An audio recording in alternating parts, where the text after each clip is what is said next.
Focus on the family. Ang pamilya ay mahalaga sa Panginoon. Do you agree? Okay, because why? God created the family. Walang ibang author ng pamilya kung hindi ang Panginoong Diyos. And the family is very important and dear to God because it is the building block of society. Amen?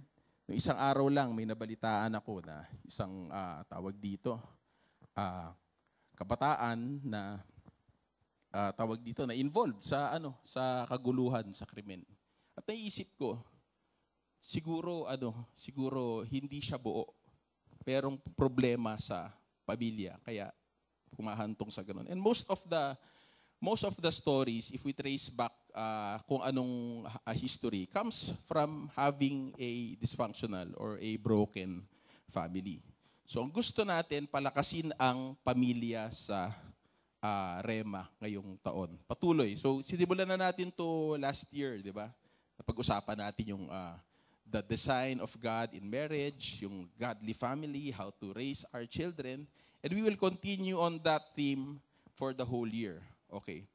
Why is also family important to God? Because God uses families to enact His will. Okay? Tatandaan natin sa Genesis 15, nung nangako si God kay Abraham, si Abraham nito ay matanda na at yung asawa niya, balo. Pero nag-promise ang Panginoon sa kanya that I will make your offspring as many as the stars in the sky. At yun nga, nagkatotoo nga. And what God has promised to Abraham resulted eventually to Jesus Christ, our Savior, being born in the world. Okay? So ginagamit niyang pamilya para gawin ang kanyang kalooban dito sa mundo. Amen. God will use the family also to unite the world to Himself. Amen. Simple po ang layunin ng Panginoon. Gusto ng Panginoon i-unite ang sangkatauhan sa Kanya.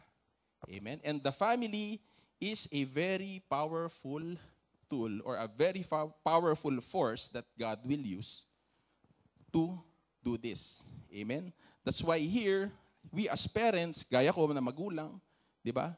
We disciple our children, we help them grow in their knowledge of Christ so that later on in life, they will also do that to their circle, sa mga kaibigan nila. Okay? Ano pa? Ito, God wants to save our families. Sabi mo nga, save our families. Sabi sa Acts 16, verse 31, believe in the Lord Jesus and you will be saved, you and your household. Amen? Kung ikaw dito, nanay, mag-isa ka lang pumupunta, hindi mo kasama ang pamilya mo. Dahil ikaw pa lang nakakilala sa Panginoon. Hold on to this promise of God that you and all your household will be saved. Amen? Kung ikaw kabataan, ikaw lang nandito pumupunta, wala dito yung mga kapatid mo, wala dito yung mga magulang mo. Amen. Hold on to God's promise that He wants your papa, mama, and your sisters and brothers to be saved. Amen? Okay. So you will be saved, you and your household. Napag-usapan natin konting review lang. Napag-usapan natin last week, yung 5784. Amen. Nandito ba kayo noon? Sino ang nandito nung napag-usapan natin yun? Okay. So, sabi doon, nire-review ko kagabi. Okay. So, yung 4 dun sa 5784, it symbolizes the 10th door or yung dalet. Okay? Pastor, tama ba sa Hebrew symbol or character? Ano ibig sabihin nun? Open doors, maaring open doors of opportunity yan sa karir mo o sa pamilya mo. It can be open door of the presence of God in your household or in your workplace. Okay? It could be the hearing ear. Amen? Pero ang take ko dito, dahil gusto ng Panginoon na dalihin, i-unite, i-reconcile ang mundo sa Kanya. Diba? Ang sabi dun sa is that be ready, be prepared to share Jesus in every door. Amen? Yung mga pintuan na hindi pa nakakarinig ng salita ng Diyos. Okay? Pag-usapan din, bakit natin kailangan yun? Because, sabi dun sa napag-usapan natin last week, the harvest is plentiful. Amen? Yun din, na-confirm din dun sa shinare kanina ni Pastora Pia na ang daming isda. Okay? Ano ba yung sinabi sa Bible about sa isda? Diba? He will make us fishers of men. Amen. Mag-aalaga tayo ng isda. Hindi, tao. Masyado kayo seryoso ngayon. Okay. So you get the point. We will harvest souls. Amen. For the Lord. Okay, so may challenge na iniwan. Are you ready? Okay? Sige, sagutin niyo muna inside. Siguro silent lang. Are you ready? Okay. So we move on to our topic for today. Okay. Para ma-fulfill natin yung panawagan sa atin ni God na tawag dito na i-reconcile ang sanlibutan sa Kanya. Maganda tong simulang next slide na po tayo. Yun. Ang ating topic for today is learning my true identity in Christ. Amen? Learning my true identity in Christ. Okay. It is important that we know how or who we are and where we stand in terms of what Christ tells us. Amen? So pag-aaralan natin yan ngayon kung ano yung identity natin. Diba? Maganda na ngayon pa lang, sa simula pa lang, masemento na sa isipan at sa puso natin kung ano ang paningin sa akin ng Panginoon. Kasi kung meron pa tayong hindi tama na perception kung ano ang tingin ng Panginoon sa atin, maaring later on, maging hadlang yan para i-fulfill ng Panginoon ang will niya sa ating buhay. Ang scripture natin today comes from 1 Peter chapter 2, verse 9 to 10. Sige, basahin po natin. Medyo manipis pala. Sige, pero sana nababasa nyo. Kung may dala kayong Bible o kaya may dala kayong phone na merong Bible app, buksan natin dito sa teksto na to. So 1 Peter 2, 9 to 10, basahin po natin sabay-sabay.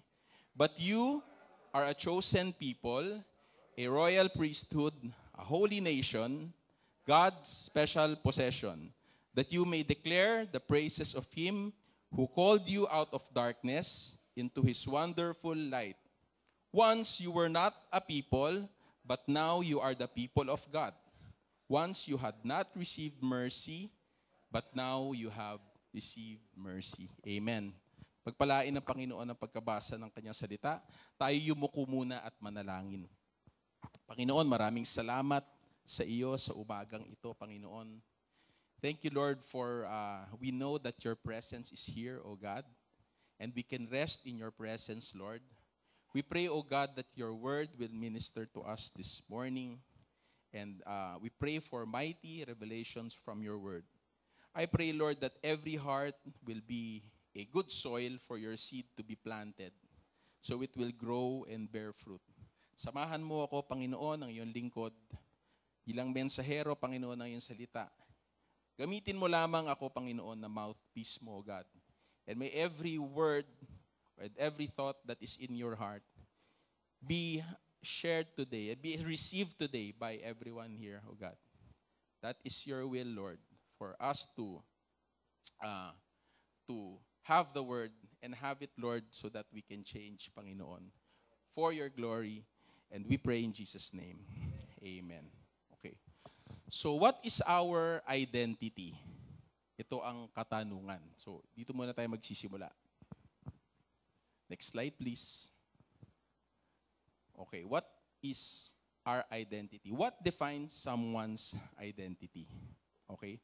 Identity, sabi sa Wikipedia, is the qualities, beliefs, personality traits, appearance, and or expressions that characterize a person or a group. Okay? So qualities. Yan yung ating physical na quality natin. Matangkad, hindi masyado matangkad. Mapayat, medyo malaki. Okay? So, Physical, it can be our emotional qualities, di ba? Malulungkutin o mahiyain. So nandyan yon sa sa personality traits, di ba? Ano pa? Yung beliefs. Okay? Beliefs also form part of our identity. Okay? Kung tayo ay Kristiyano na nakakilala sa Panginoon, it greatly transforms how we perceive or how we look at ourselves. Amen? Kung naniniwala ka na may Panginoon, di ba, meron kang takot, may banal na takot ka. Meron namang iba, ang paniniwala nila, ang pinanggalingan nila, hindi Panginoon, di ba? Meron iba naniniwala na ang tao ay nanggaling sa unggoy. Amen? So, kung naniniwala kayo doon, hindi ko na kayo sasamahan. Kasi ayoko maging galing sa unggoy. Okay, so ano pa? Yung evolution, di ba? Yung ano pa yung beliefs natin, yung moral beliefs natin or yung moral system natin. Okay? Yung appearance natin, yung color natin, yung race natin, may white, may black, di ba? May Asian, may yellow, may red. Okay? So, and expressions that characterize a person or a group. Okay? So, ito yung mga, sabihin na natin, yung group, yung mga intelihente, mga scientist. Okay? Tapos meron naman dito, yung mga artist naman. Okay? Mga pintor, mga performer. So, may mga iba-ibang groups na nagde-define ng ating identity. Okay? Sa nagsisimula ito, identity emerges during childhood as children start to comprehend their self-concept. So, nagsisimula habang bata pa, kunti-kunti, habang nagkakaroon siya ng, tawag dito, ng iba-ibang experience, kakaroon siya ng nabibuild yung kanyang personal na konsepto sa kanyang sarili. And it remains a consistent aspect throughout different stages of life. So, kung bata pa lang yan, tinuturuan mo na ng nagsusports na yan, paglaki niya, habang lumalaki siya, dala-dala niya yung sports sa buhay niya. So, na-identify siya as an athlete. Okay? So, kung bata pa yan, tinuturuan mo na mag-violin, o kaya piano, o kaya puminta. Diba? Unti-unti, habang lumalaki siya, nagiging part ng identity niya yung bagay na yon. Same holds true, kung bata pa lang yan, sinasabihan mo na ng hindi maganda, o kaya minumura mo na, guess what?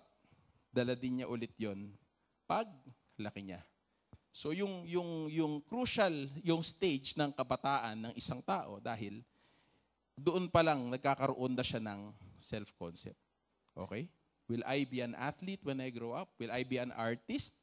Will I be a lawyer? Will I be a president? Okay? Will I be a builder? Will I be an architect? An engineer? Okay? So, dun pa lang na bibuild na yung kanyang self-concept. Okay. Dahil dito, merong tayong tawag dito, dapat i-preserve natin yung identity ng ating mga young children. Sino ba dito yung may mga maliliit pang anak? Di ba? So, ito ay pinakamagandang opportunity para ma-mold sila na malaman nila kung anong design ng Panginoon sa kanila. Okay. The war over our identity. There is a constant war that is happening about our identity. It is a spiritual war. Next slide na po. Okay. So sabi sa John 10:10, the thief comes only to steal, to kill, and destroy. I have come that they may have life and have it to the full. Amen. There is a spiritual war going over your identity.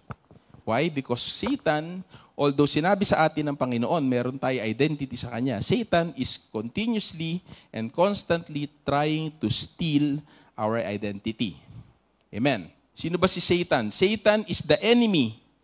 Sabihin mo nga, enemy. Enemy of God. He is the adversary of God and God's people. Okay? Ang life mission ni Satan is to hurt and go against God. Diba? Kung ano sabihin ng Panginoon, Simple lang gagawin niya. Kung ano yung kontra nun, yun yung gagawin niya. So pagka sinabi ng Panginoon na liwanag, guess what? Sasabihin ni Satan, kadiliman. Pagka sinabi ni God na puti, si Satan, itim. So lahat ng kontra sa Panginoon, yun ang life's purpose ni Satan. Napakalungkot, no? Okay? Pero hindi kaya ni Satan na i-hurt si God. Amen ba? Amen. Walang pwede mag-hurt kay God. So anong ginagawa niya? Satan tries to hurt God's people. Amen? So God's people. Sino yung God's people? Tayo yun. Amen? And God's children. Kapag nag-succeed si Satan to pervert, destroy, and distort the identity of God's children, he has succeeded in destroying the destiny given by God to that person. Amen? Ano yun? Yun yung sinasabi sa John 10:10 na life lived to the full. So yun ang layunin ni Satan.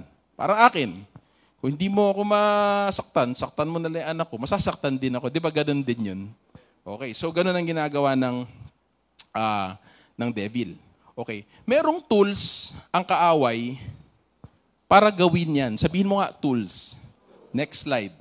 Okay, Satan uses tools to keep you from knowing your true identity. Number 1, opinions of other people. Okay? Other people can include your parents, peers, yung mga barkada mo, mga kaklase mo, friends or enemies. It can include teachers and co-workers at marami pang iba. Basta ito, yung tao na maliban sa sarili mo, other people yun. Okay? So lahat yon merong opinion. Lahat yon meron say. Lahat yon may sariling perception kung ano ang tama para sa kanila at mali para sa kanila. So maaring gamitin yan ng dyablo para tayo ay ma-derail. Okay? Sino pa? Ano pa? Isa pang tool na ginagamit ng kaaway ay yung hurt and pains. Okay? Hurts and pains. Ito yung nanggagaling dun sa mga past na experiences natin na hindi natin gusto. Okay? Sabi dito, if Satan can get you to be resentful, bitter, angry, guilty, ashamed, okay? If Satan can get you to feel that, and if Satan can convince you na ganun ka, okay, nag-succeed siya na sirain yung identity mo. Okay? Maaring ito, karanasan nung maliit ka pa na hindi mo naman kagagawan. Amen? Maliit mo pa lang, naghiwalay yung mga magulang mo. Okay? So, anong effect nun sa bata? Marami, di ba? Maaring later on in life, ayaw na lang niyang magpamilya. Maaring later on in life, galit siya sa mga taong nakikita niya na kaparehas nun. Okay. Okay, ito isa pa. Meron akong kakilala dahil siya, nung bata pa siya, babae ito, sinasaktan siya nung tatay niya nung bata siya. So anong ginawa niya? Nagpaka-tomboy siya. Bakit? Dahil barang araw, babawian niya yung tatay niya. Sasaktan niya rin. Okay? Ano pa? Yung hindi ka makapagpatawad sa sarili mo. Amen? Dahil meron kang naranasan na hurt or pain in the past. Okay? These are the things that Satan uses so we can miss our identity. Okay? And lastly, another tool is media and culture. So ito yung nakikita natin sa paligid natin, sa TV, sa social media, sa mga billboard, sa mga ads, okay? So ito yung mga binobombard sa atin ng kaaway na mga konsepto, no? Napansin ko itong mga nakaraan kasi hindi ako nakakapanood na ng TV, no? Pero ewan ko kung napapansin nyo rin, sa lahat na ng mga palabas ngayon, okay, mapa-TV yan, mapa-movie yan, mapa-ads na yan, laging meron ka nang makikita ngayon na represented na ang LGBTQ. Naniniwala ba kayo doon? Okay? Kahit kahapon lang, nagtitingin lang ako ng template sa PowerPoint kasi gagawa ko ng PowerPoint presentation. So parang nino-normalize na po yung ganong klaseng concept. Okay? Nung bata ako, naalala ko, kapag ang cartoons, merong eksena na may alak o kaya sigarilyo, binablur out. Okay? Parang binablurred siya. Pero ngayon, hindi na po. Open na. Parang na siya, part na siya ng normal. Okay? So, yung media, yung culture, binobombard tayo ng mga messages. Okay? Na ano yung mga messages na yun? May makikita ka na picture ng isang lalaki o kaya ng babae. Na kapag hindi ka malapit sa ganung klaseng body frame, hindi ka maganda. Okay? Pagka medyo parang ako na medyo wide, parang hindi ka pasok dun sa standard ng beauty. Okay? So may mine-maintain na standard na beauty ang culture at yung media ngayon. Okay? Ano pa? If you don't have that, 'di ba? Kung wala ka ng bagay na 'yon, failure ka. Amen. So kaya very ngayon yung mga loan na kotse, 10,000 lang down payment, may uuwi mo na. 'Di ba? Bakit? Kasi na-instill sa isip at sa puso ng bawat isa na 'yun ang katanggap-tanggap sa society. Okay? All these things can powerfully affect one important aspect of our humanity. And what is that? Next slide. The power of our thoughts. So naapektuhan nito yung ating kaisipan. Tignan natin tong picture na to. Mga 10 seconds lang. Walang magsasalita. Walang ngiti. Walang ngipin ako makikita. Tignan nyo lang yung picture. 10 seconds.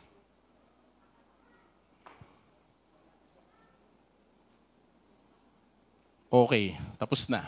Time's up. Naglaway kayo, no? May sinabi ba ako? Wala naman ako sinabi na yung mangga, maasim-asim, na may konting tamis, na yung bagoong maalat, na may konting tamis din, tas may konting anghang. Pero wala pa ako sinasabi, naglaway na kayo. Okay? Naghahanap ako ng mangga, dadaling ko sana rito, kaso para haba saan nagsasalita ako, kumukot-kot tayo ng mangga. Yon. So may kapangyarihan yung ating isipan. Agree ba kayo doon? Oo, kasi naglaway ka nga eh. 'Di ba? Okay. So God, Satan, and even other people can influence our thinking. Okay? When God puts a thought in your mind, it's called what? An inspiration. Sabihin mo, inspiration. Okay. Gaya ito kung paano sinulat ang Biblia. No? Kasi yung Bible naman, hindi naman sinulat yun mismo ng Panginoon. Meron siyang holy ball pen, tapos may holy paper. Sinulat niya. Gumamit siya ng mga tao na inspired by the Holy Spirit, so these people can write the Word of God. So inspiration yun. Nanggagaling yon sa Panginoon. Amen. Meron akong personal na experience dyan. Pagka meron akong binubuksan na maliit na business, usually nanggagaling yan kapag naliligo ako. Hindi ko alam kung bakit, pero sa tuwing ganon ako kinakausap ng Panginoon, habang naliligo, bukas ka kaya nung yogurt, yung frozen yogurt. O kaya magbukas ka kaya nung guitar shop. Diba? Doon ko lagi siya natatanggap. Okay? So, thought lang yun, idea lang yun. Pero, doon ginawa ko, diba? Ano nangyari? Na-bless ako. Na-bless ako dahil inaktuhan ko yung inspirasyon ng Panginoon. Okay, next slide. Kung ang bulong naman ay nanggagaling sa kaaway, anong tawag doon? Temptation. Sabihin mo, temptation. Okay. Anong pinagkaiba ng temptation at saka inspiration bukod sa pinanggalingan? Okay. Yung thoughts na, yung temptation, kapag inaktuhan natin yun, ito ay magre-resulta saan? Sa kasalanan. Sa sin. And sin will bring destruction to a person. Okay? So isa pa, when people put thoughts in your mind, ano naman tawag doon? Opinion. Okay? Powerful din yan. Naniniwala ba kayo na powerful din ang opinion? Okay? So sinabi sa'yo nung kalaro mo, hawakan mo nga yung tenga. Nako po, ang daming away nagsimula dyan sa na yan. Di ba? Itinanim lang sa'yo nung kalaro mo yun. Kaibigan mo nga yun pero pinag-aaway kayo, di ba? Hawakan mo nga yung tenga. Nako, hindi pala kaya, wala pala. So, yung opinion lang siya, suggestion lang siya ng isang tao apart from yourself, di ba? Pero nung inaktuhan mo yun, malaking gulo. Okay? Not every opinion, not all opinion is bad. Ako, naniniwala ako, di ba sabi nga ng Panginoon, ginagamit din niya yung kapatiran para magbigay ng godly counsel. Di ba sabi sa Bible, there is safety in a multitude of counsel. Okay, siguro it depends where you get the opinion or where the opinion comes from. So maganda, nagko-konsulta tayo sa mga kapatiran, di ba? Amen. Yung mga alam natin na mga tao na nakakapakinig din sa Panginoon. It is also important na merong nagdi-disciple, di ba, sa atin. Amen. Sabihin mo nga, disciple. Amen. Ako, nandito ako dahil merong nag-disciple sa akin nung kabataan ko. Amen. So, yun. Ginagamit din ng Diyos ang opinion ng ibang tao sa magandang paraan. Ngunit ginagamit din ito ng kaaway. Kasi parang yung opinion na hindi maganda, binulungan naman ng dyablo yung taong yon para siya maghatid sa'yo. Parang ginawa lang siyang tulay. Okay? So yun. Yun yung the power of our thoughts. Ngayon, okay, punta tayo dun sa next point.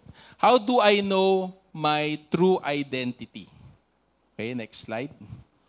We only know our true identity in Christ. Okay. Merong isang mathematician, scientist, physicist, philosopher, Catholic na nagsabi nito. Siya ay si Blaise Pascal.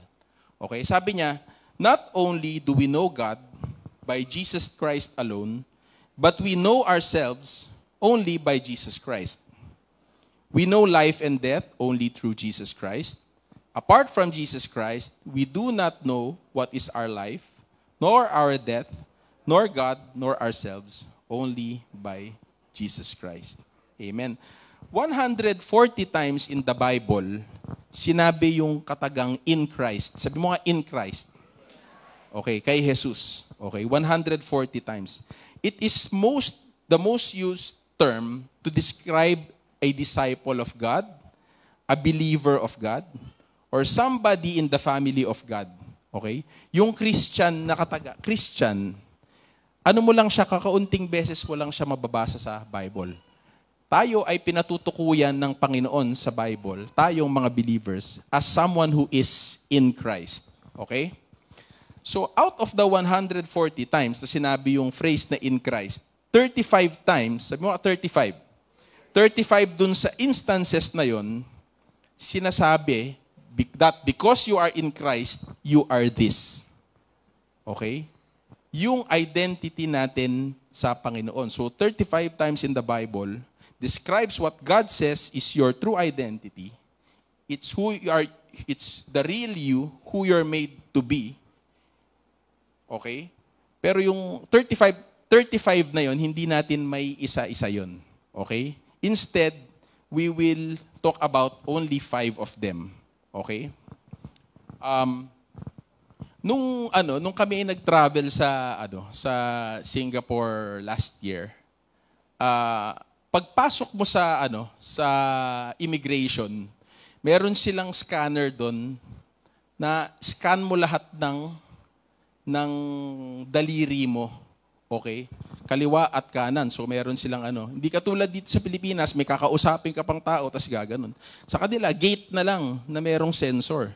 So igaganon mo yung passport mo, tapos gaganon ka, pupunta ka sa next, igaganon mo yung kamay mo. At mababasa na yung Pagka nabasa niya na lahat ng information mo, bubukas yung gate. Walang tao, dediretso ka na. Okay? So, Anong ginawa nung scanner na yon? Kinuha niya yung fingerprints mo, di ba?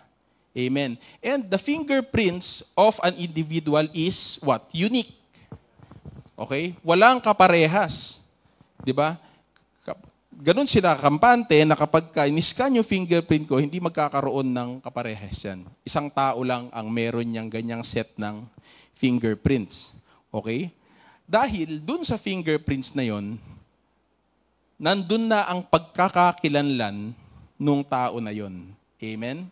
Pagkakakilanlan niya, palatandaan niya, taga saan siya, ilang taon siya, saan siya nakatira, anong trabaho niya, may record ba to na criminal doon?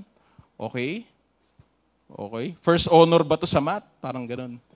Okay, pero hindi na siguro yon. Okay? So, nandun na yung palatandaan. Pagka nakuha na yung fingerprint mo, nandun na lahat ng identity mo. Amen? Okay, next slide. Ito ang pag-usapan natin.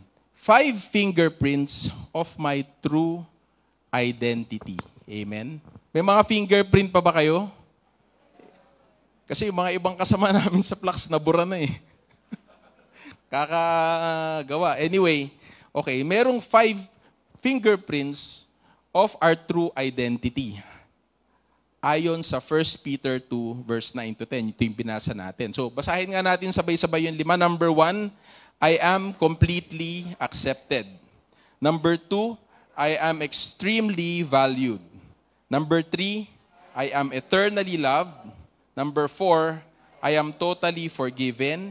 Number 5, I am fully capable. Okay. Next slide. So, balik tayo sa 1 Peter 2, 9 to 10. But this time, I want you to highlight some of the phrases na nakapaloob dun sa verse na to, di ba? Sabi dito, you are a chosen people. If you have your Bible, you can highlight the phrase. You are a chosen people. You are a royal priesthood, a holy nation, God's special possession. Na makikita din natin, you are the people of God. So you belong to God. You are His special possession. Okay? That you may declare the praises of Him who called you out of darkness into His wonderful light. Once you were not a people, but now you are the people of God. Once you had not received mercy, but now you have received mercy. Okay? So punta tayo dun sa first fingerprint. Next slide. I am completely accepted, but you are a chosen people. Okay. Every person, lahat ng tao ay mayroong need. Actually, malalim na need para sa acceptance. Do you agree? Okay, lahat ng tao ayaw ma-reject. Sino ba dito yung yung gustong hindi siya kabilang o kaya hindi siya kasali, di ba? The pain of not being chosen is great. Okay? Maraming mga bagay sa ating buhay, yung mga pagpipili natin, personal na pagpipili natin, ay resulta nung feeling na yon na gusto mong maging accepted. Gusto mong maging in. Okay, magbibigay ako ng isa example. Nung ako nasa high school, 4th year high school ako, graduating batch kami. Okay? So, andyan na lahat ng mga practice, kung ano-ano-ano. Napagkatuwaan naming mga magbabarkada na magpakalbo lahat. So, nagpakalbo kami lahat. Pinagalitan kami actually doon dahil may grad picture and so on and may mga preparations sa graduation, di ba? Pinagalitan kami. Nagpakalbo kami. Ako, alam ko naman di bagay sa akin yung semical. Pero bakit ako nagpa-semical? Kasi yun yung gusto nung mga barkada ko. Okay, may mga bagay tayo sa buhay natin na pinipili natin dahil gusto nating maging kabilang. Amen? Kasi ayaw natin ma-reject. We want to feel accepted. We do not want to feel rejected. Okay? Ano yung mga bagay pa? Mga maliliit na bagay. Yung mga kasuotan natin. Di ba? Pagka sinabi dito, ang theme natin, yellow. Wala kang yellow. Di ba? Ang unang-unang, niyan, pagpasok mo pa lang doon, nakaganon na si sister, Tapos pagdating mo dito, okay yung yellow mo o kaya okay yung green mo At syempre, ganun. So, we want to feel accepted. Okay? How we also talk, the activities that we do, the career we choose, the car we buy, di ba? Lahat kayo naka-raider na motor kasi yung barkada mo lahat naka-raider Hindi ka pwede mag-click. Ma-out of place ka. Di ba? O kaya lahat kayo sa barkada naka-Hilux. Pagka nag-Ranger ka, tablado ka kasi aasarin ka pa, di ba? So yung mga pagpipili natin, malaking bagay dyan ay naiimpluwensyahan ng ibang tao. The same holds true with the deepest wounds that we have. They came from being not accepted o yung rejection. It is a bad feeling not to be chosen. Okay, nagsisimula nung bata. Maglalaro kayo ng patintero o kaya limahan na lang basketball. 'Di ba? Ano nga feel mo kung ikaw yung huling-huling pinipili? 'Di ba parang masakit 'yon? Okay? Yung promotion na hinahabol mo ng ilang taon, 5 years mo nang hinahabol yung pag-angat mo, napunta dun sa kakapasok lang last year. Okay? So, yun yung feeling ng rejection. Okay. Merong mga broken family, yung tatay, nanay, o magulang mo. Pinili yung ikalawang pamilya. Diba? Napakasakit na karanasan. Okay? Masakit at nagiiwan ng malalim na sugat sa puso at isipan. Okay. Pero may good news ang Panginoon. The good news is that you do not have to chase for acceptance all your life from other people or maybe things because God gives it to you. You have been chosen by God Himself. Maaring hindi mo nararamdaman, you may not feel it, but in Christ, this is the truth about you. Sabihin mo, truth. Yan ang katotohanan. So paano mo naman malalaman kung talaga ba, Lord? Ano ba talaga? Completely accepted ba ako? Let's go to the next slide po. So how do you know? There are two things so you will know that you are completely accepted by God. It is because God chose me before everything. Sabi mo, God chose me before everything. Sabi sa Ephesians 1:4, sabi dito, even before He had made the world, God loved us and chose us in Christ to be holy and without fault in His eyes. Okay? Bago pa man ang lahat, bago pa nilagay ng Panginoon yung araw dun, na patuloy siyang nagbaburn, di ba? Bago pa ginawa yung ocean, yung mga mountains, yung seas, yung heavens, yung universe, bago pa ginawa ng Panginoon yan, may idea na siya. At sabi niya, pipiliin ko muna yung mga anak ko. Amen? Ang lalim, di ba? Ano pa? Ano pang isang affirmation natin? Because Jesus made me acceptable. Sabi sa Titus 3:7, Jesus treated us much better than we deserve. Amen? Ano din i-deserve natin? We deserve death, di ba? The wages of sin is death, but the gift of God is eternal life. Sabi dito, He made us acceptable to God and gave us the hope of eternal life. Amen? God wanted us to be in His family. Di ba? Grabe yung acceptance yun. Di naman natin kaano-ano yun.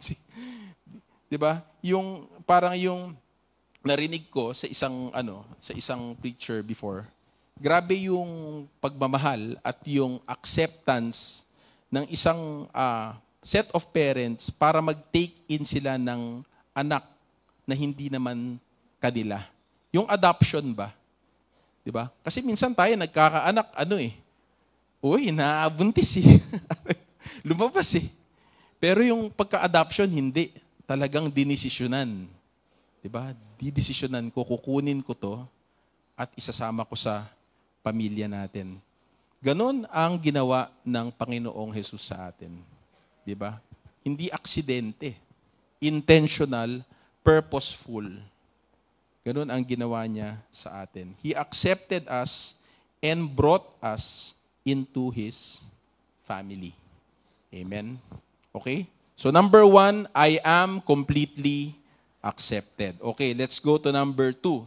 Sabi dito, number 2, I am extremely valued. Sabi sa 1 Peter 2:9-10, you are a holy nation, God's special possession. Special ka daw. Okay? Pagka sinabi ng Bible na may value ka, ibig sabihin nito, you are holy. Ano yung holy dito? 'Di ba? Sa natin usually nakikita yung katagang holy, Holy Bible, ano pa? Holy Land, 'di ba? Ito yung mga bagay na parang hindi mo malalagyan ng halaga. Kunwari, nasunog yung kaisa-isang Biblia. Wala na. Kasi wala nang makukuha nun eh, di ba? O kaya mawala lahat ng laman nun. Wala na makukuha nun. Kaisa-isa lang yun. Napakalaking halaga nakasama doon. Yung Holy Land. The Holy Land, malaki ang significance niya sa atin kasi yun yung physical proof na nangyari lahat ng sinasabi ng Panginoon sa kanyang salita. So mataas ang kanyang halaga. Sabi dito, you are part of God's holy nation. Amen? Sabihin mo, I am part of God's holy people. Okay. Amen. So, what determines a value of a thing? Ano ang nagbibigay ng halaga sa isang bagay? Number 1, who owns it? Sino ang nagmamay-ari ng bagay na yon? Okay?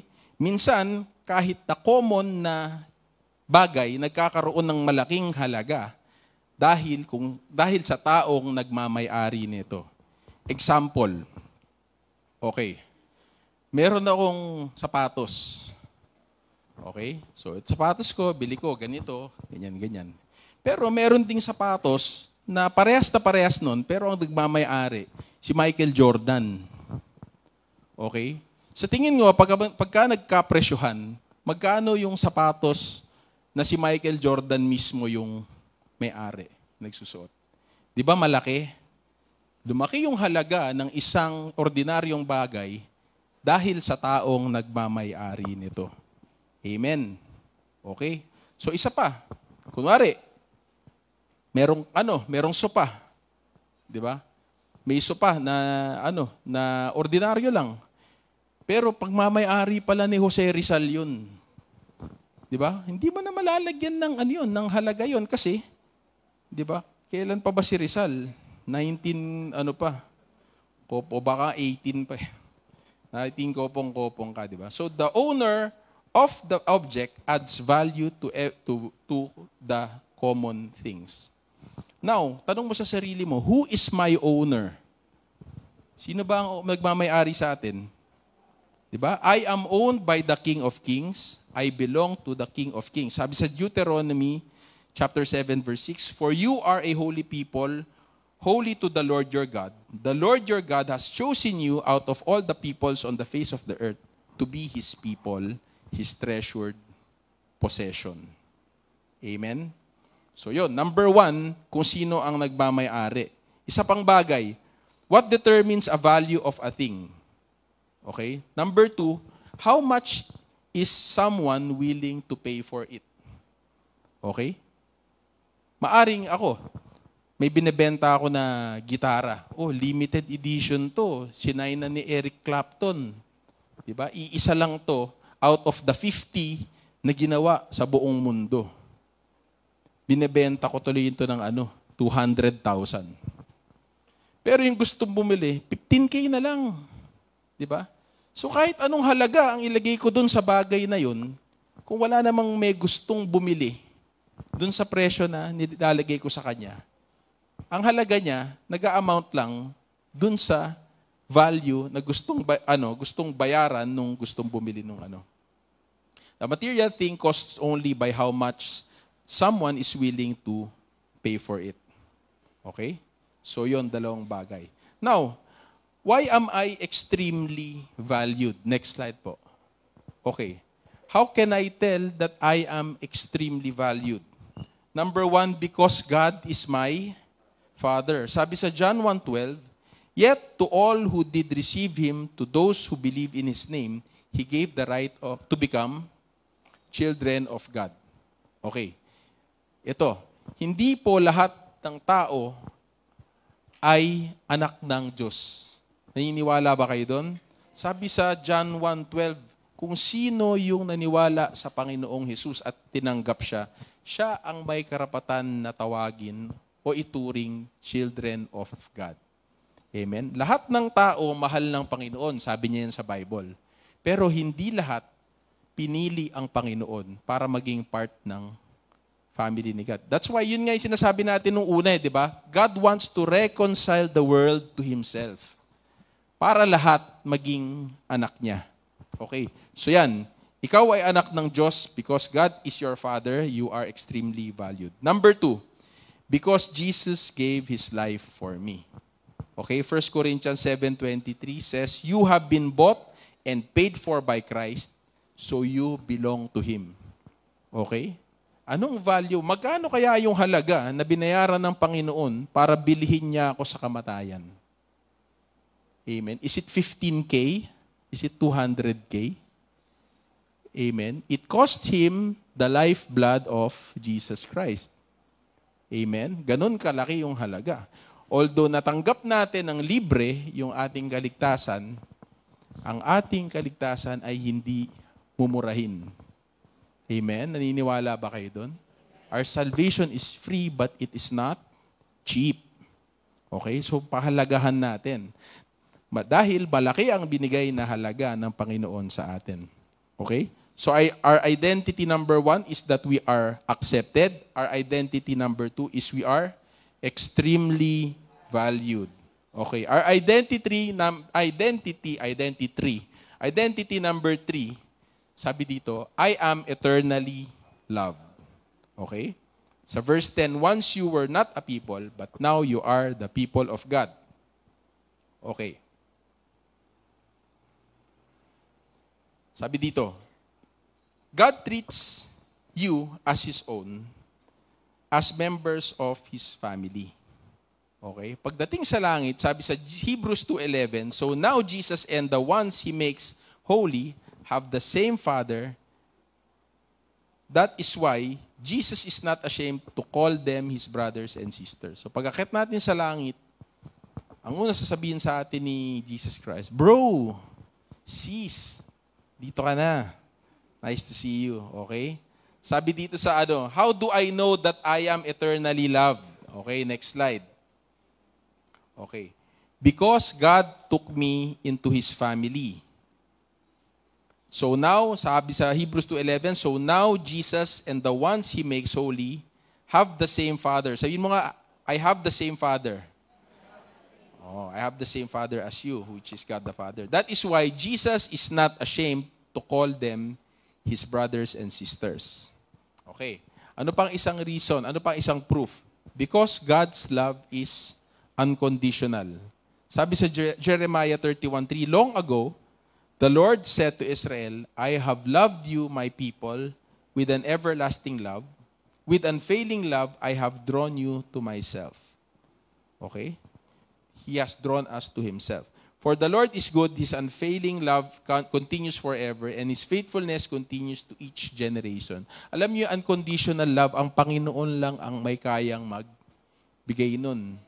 Okay? Ano ba yung unconditional love? Yun yung I love you, period. Okay? Kasi tayo, bilang tao, minsan, I love you if you love me too.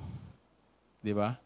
I love you if mabait ka sa akin.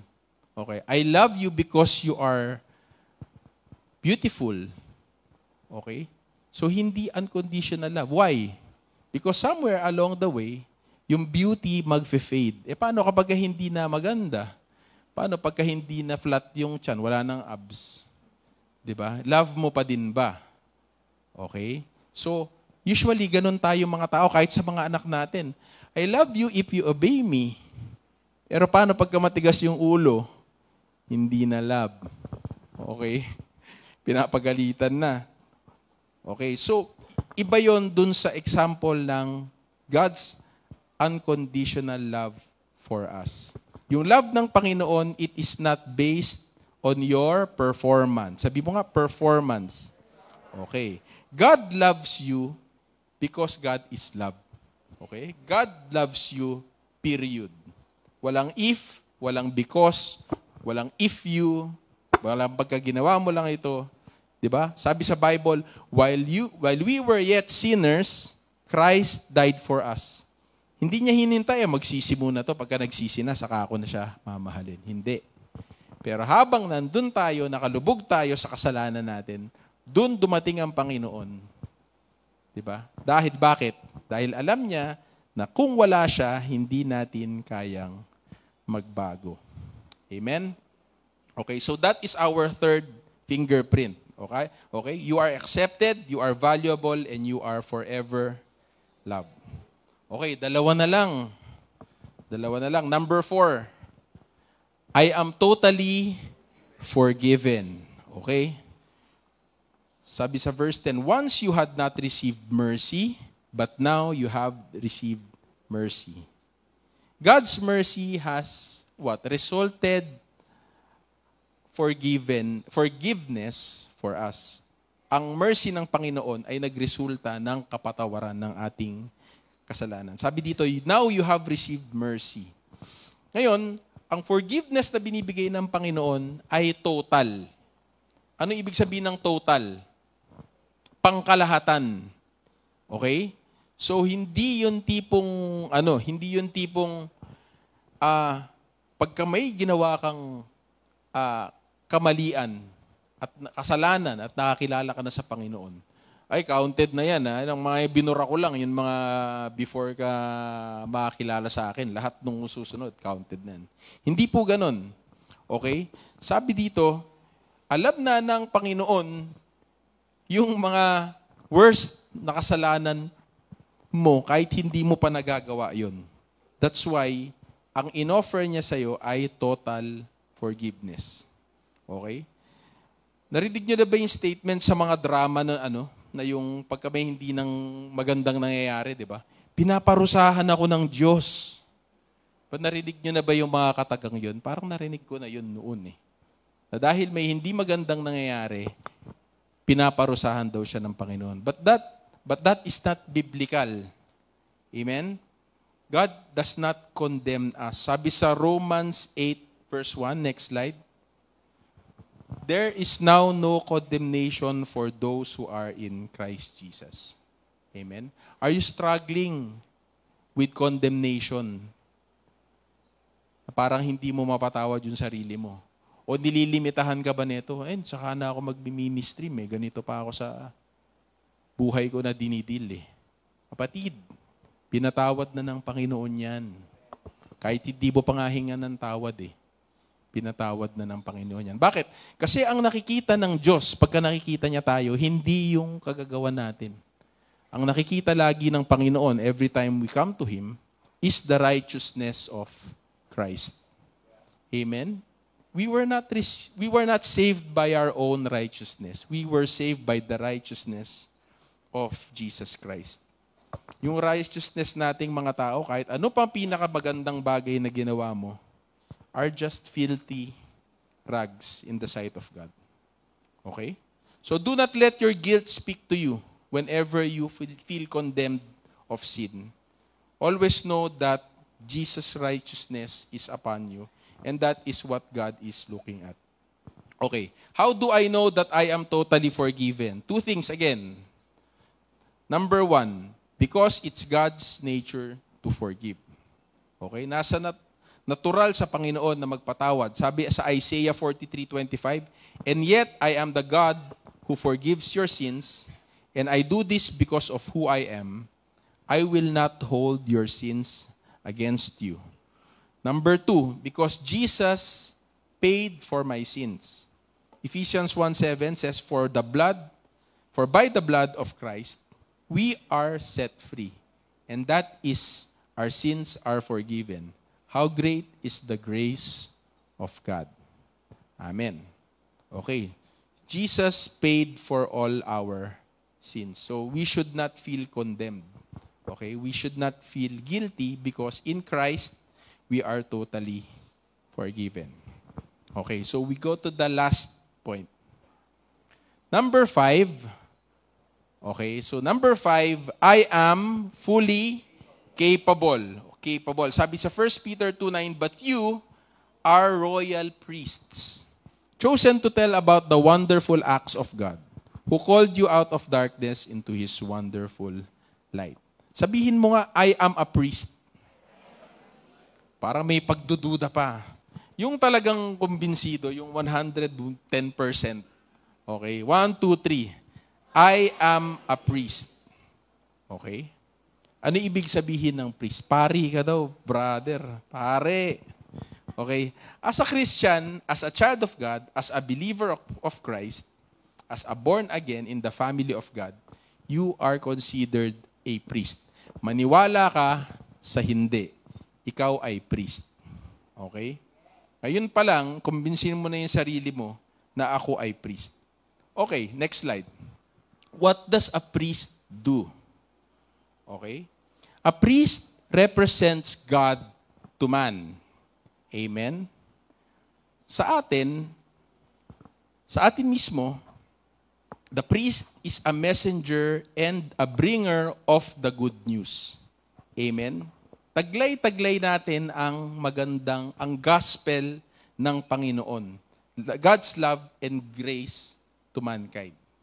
Okay? What is our role being a priest of God to man? Diba? We are an instrument of healing and restoration. Okay? Sa pamilya mo, kunwari ikaw ang tatay, duty mo yon na maging priest sa pamilya mo. Ikaw ang channel ng Word of God sa kanila. Ikaw ang channel ng love of God sa kanila. Ikaw ang channel ng grace of God sa sambahayan mo. Dahil ikaw ang priest no, sa bahayan. Okay. Paano brother sa pamilya namin?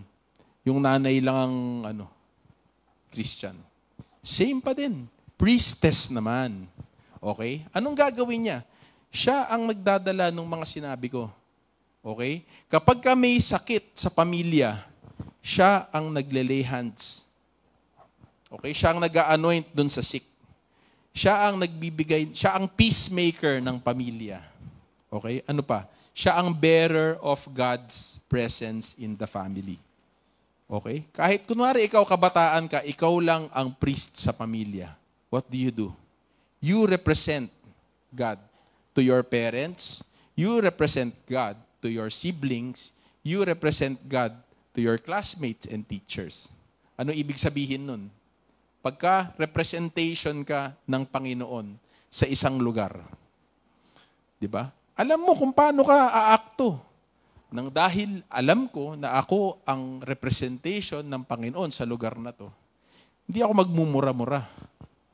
Hindi ako magsisimula ng gulo dito. Kasi ako ang light bearer ng Panginoon sa lugar na yon. While you represent God to man, you also represent man to God. What does a priest do? He intercedes and mediates for people. Okay? Meron kang mahal sa buhay na hindi pa nakakakilala sa Panginoon at kailangan niyang makakilala sa Panginoon, ikaw ang instrumento ng Panginoon. Okay? Kailangan na tumanggap ng kapatawaran ng kapatid mo, ikaw ang maging tulay, 'di ba? To pray for him sa Panginoon. Okay? You are the salt and light of the world, bringing the lost into the knowledge of God, the broken and depressed. Okay? So sabi dito, you are fully capable of doing that. Amen? Kasi tayo, mga kapatid, ang priest natin si Jesus na, di ba? The high priest, seated at the right hand of God. Dahil tayo kino-consider ng Panginoon as royal priesthood, hindi na natin kailangan pumunta sa minister para magdasal sa Panginoon, Lord, I need forgiveness, I need to go to a priest. No. Di ba? Ikaw na mismo ang lalapit sa Panginoon. At bukod pa doon, hindi lang ikaw ang lalapit sa Panginoon. Pag may isang tao na nangangailangan na maministeran ng Panginoon, ikaw ang tulay para maministeran yung mga taong yun. Amen? So yung mga open doors na diniscuss ni Pastor Ayan last week, every single one of us in this room, how many we may be, maybe we are 200, 300, I don't know. But all of you are priests of God. Amen? Sa trabaho nyo, sa eskwelahan nyo, sa pamilya nyo, you should act as one, as a priest of the Lord. Okay? Yan ang vocation natin. Okay? Meron salita sa Latin, yung voce, V-O-C-E. Ang ibig sabihin nun, vocal or vocalize, voice, call, to call out, or calling. Diba? Your calling is your vocation. Ang vocation natin, dahil tayo ay nakakilala at a true believer of God, we are called to be priests. Okay. Sabi dito, sa next slide. Okay, you are capable of doing. How do I know that I am capable of being a priest? Okay. Number 1, isa lang pala to. Because He lives in me. Philippians 4:13 says, I can do everything through Christ who give me strength. Okay? 2 Corinthians 3:5-6, the capacity we have comes from God. It is He who made us capable of serving the new covenant. Okay? So tayo po ang tulay ng Panginoon para sa ating, for this world. We are the hope, we bring the hope of Christ in this world. Okay? So, in summary, ito yung napag-usapan natin, no, yung ating 5 fingerprints of my true identity. Okay? So, basahin natin ulit. Number 1, I am completely accepted because I'm chosen by God. Number 2, I am extremely valued. God considers me to be His special possession and I belong to Him. Number 3, I am loved. I am eternally loved. Okay? Number 4, I am totally forgiven. Number 5, I am fully capable. Okay? Mga kapatid, kapag ka nagsa-struggle ka sa kahit anong bagay na yan, you feel rejected, you don't feel valued, feeling mo itsapuera ka lang, feeling mo walang nagmamahal sa'yo, feeling mo makasalanan ka at hindi ka worthy, feeling mo wala kang kapasidad. Ang sinasabi ng Panginoon, hindi yun ay false identity, lahat ng iniisip mo.